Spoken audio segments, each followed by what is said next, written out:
380 ACP is just as good as 9mm, and I'm going by some logic here based on a lot of comments I've gotten.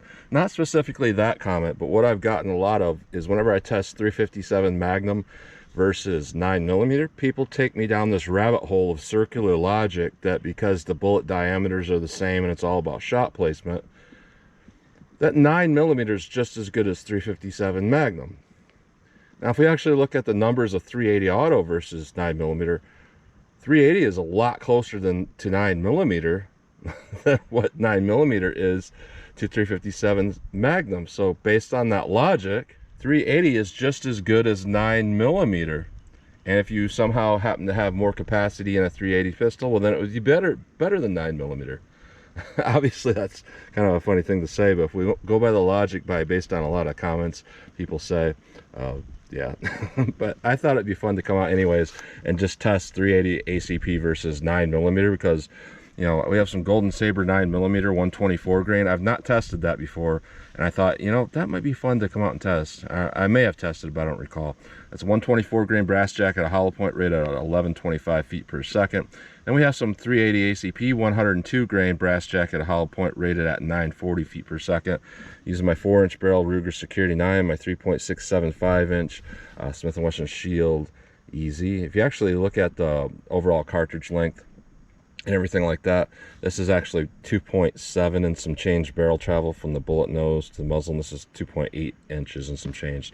So very comparable pistols to test these through. So I'm going to go through the chronograph, see what kind of velocity and accuracy we get at the same time.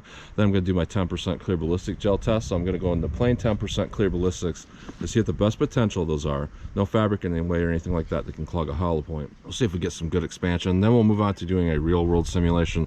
4 layers of sweatshirt material on this first 3-inch piece that represents hitting a pectoral muscle, followed by a 1/4-inch medium density fiberboard that represents hitting ribs or sternum, 16 more inches of clear ballistics, and another 1/4-inch MDF at the back to represent hitting back ribs. That'll be kind of our real world simulation. So we'll do our plain clear ballistic shot, then our real world simulation shot. Then I will shoot at steel target to see what kind of practical accuracy and shootability I can get with these. So let's get started with this test. All right, first up we have our 9mm. This is 124 grain rated at 1125 feet per second. Let's see how close I get to that in my little 4-inch barrel here. 1096, 1107, 1101, 1100, 1107. So a little bit below that rate of velocity. Now our 380 is rated at 940 feet per second, 102 grain. See how close I get to that.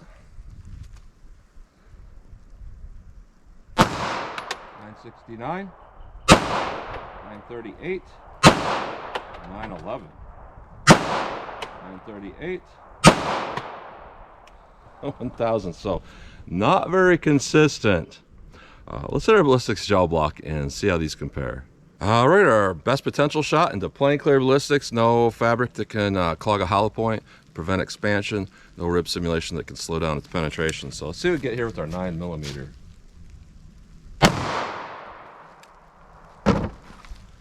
All right, let's hit that with our 380 ACP. Let's go take a look.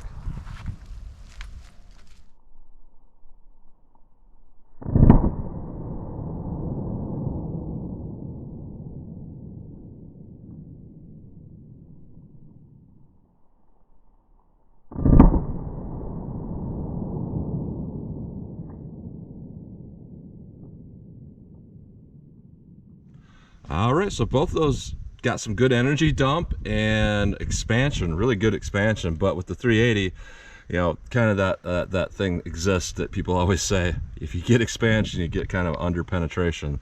So the first 3-inch piece here, a 9mm, has more energy dump. It's got really good cutting. And actually for a 9mm, this is fantastic looking performance. This has a wider track than most 9mm I test.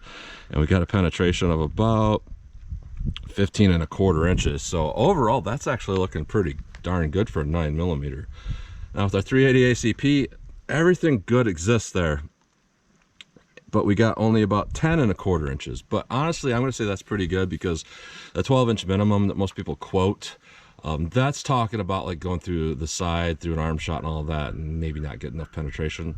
For most people that are going to be carrying 380, it's not really a law enforcement situation where you're going to need to take side shots. So I think honestly that's not bad for 380. Now let's put on our fabric foot in our rib simulation and see how these do in our real world simulation. All right, our real world simulation, 4 layers of sweatshirt material followed by 3 inches of clear ballistics that represent hitting a pectoral muscle, followed by a 1/4 inch medium density fiberboard that represents hitting ribs or sternum, 16 more inches of clear ballistics, and another 1/4 inch MDF at the back to represent hitting back ribs. This is about a half representation of the density of flesh. So when you're thinking 3-inch pectoral, that really represents about 1.5 inch pectoral, and everything's about half that in a real living target. So let's see if we get here with our 9mm in our real world simulation. All right. Let's get that with our 380 ACP. Let's go take a look.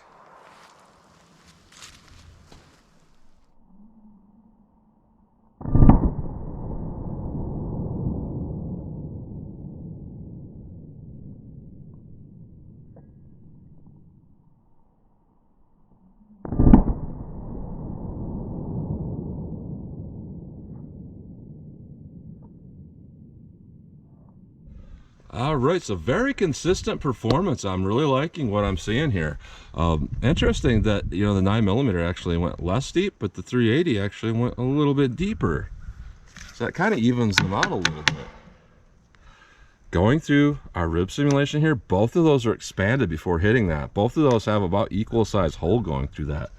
So I was not expecting that. I thought for sure we would get problems with that 380, you know, expanding, but it actually expanded. So looking here, what we got, just really good energy dump, a little more with our 9mm than our 380, but still really good. Going into the main block, both of them have really good energy dump in there. Our 9mm went to about 14.5 inches and really good expansion, so that's looking really good. And for a 380, this isn't looking bad at all either. I mean, we only got about 11.25 inches, but we got expansion. A lot of good damage. So I'm going to say this is very predictable. So I'm really liking that. Most of the time with 380, sometimes it's just very unpredictable what it's going to do. But this is basically like a miniature 9x19mm, which it is. So I'm liking the performance with both of these. So let's pull these out of the block. We'll take a close-up look at these bullets. Then I'm going to shoot our steel and see what kind of practical accuracy and shootability I can get with these. All right, here's a close-up look at these bullets going through plain gel. Here's our 9mm. Here's our 380 ACP. So really good performance overall.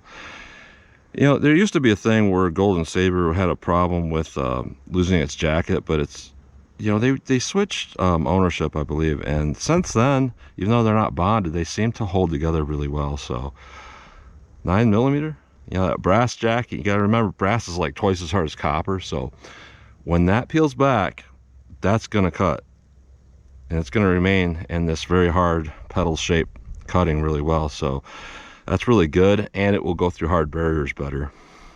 Our 380 also looks really good. Not a huge difference there in the overall size from what I can tell just by looking at this. There's just more lead there with the 9x19. And going through our real world simulation, again, really good performance. They shrunk down a little bit more than what they did through the plain gel, and that's typical for all bullets because, you know, that rib simulation is going to peel those petals back. But look at here, really good. Here's our 9mm, really consistent. Here's our 380 ACP. Say our 9mm is a little bit bigger through the real world simulation than the 380, but again, just really good performance overall. So that's a close-up look at those bullets. All right, 14 yards from the target, so I'm just going to see how fast I can make follow-up shots on that steel. I'm going to do something a little different today. I'm going to do one-handed shooting because, you know, with both hands, both of these have pretty low recoil, but I think it might make a difference shooting one-handed with 9mm versus 380. 380 might be a little more easy to make shots, so let's see how I can do here with our 9mm strong hand.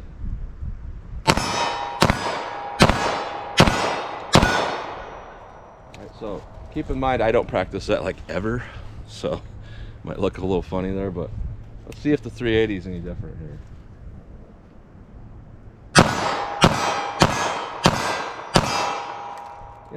Not a huge difference, but I will say there is a little bit more natural fallback down target with this particular pistol, and it has a lot to do with the caliber too, I would say.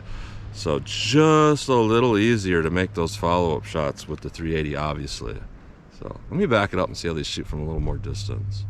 All right, 40 yards from the target. People might say, you know, that's kind of far, but if you look up Eli Dickin, and there's a whole bunch of other situations where 40 yards was a distance that was somebody stopped the threat from with a handgun. So I think it's relevant. So let's see the difference between 9mm and 380 ACP for me with our golden Saber. 9mm.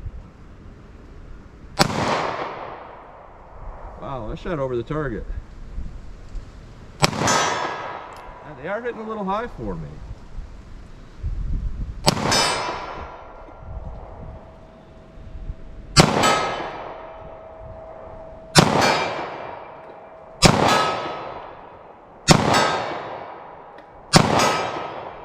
Alright, so I actually had to keep my point of aim right at the bottom of the target, almost below the target.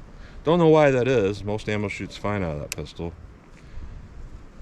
380 ACP. Let me go grab some more ammo in my pocket here. 380.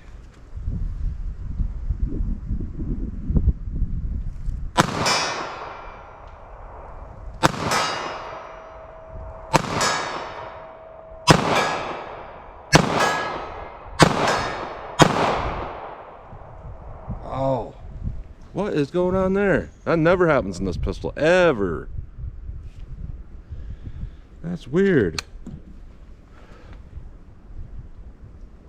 This is like one of my most reliable pistols. This is probably like the third time this has happened in 3 years.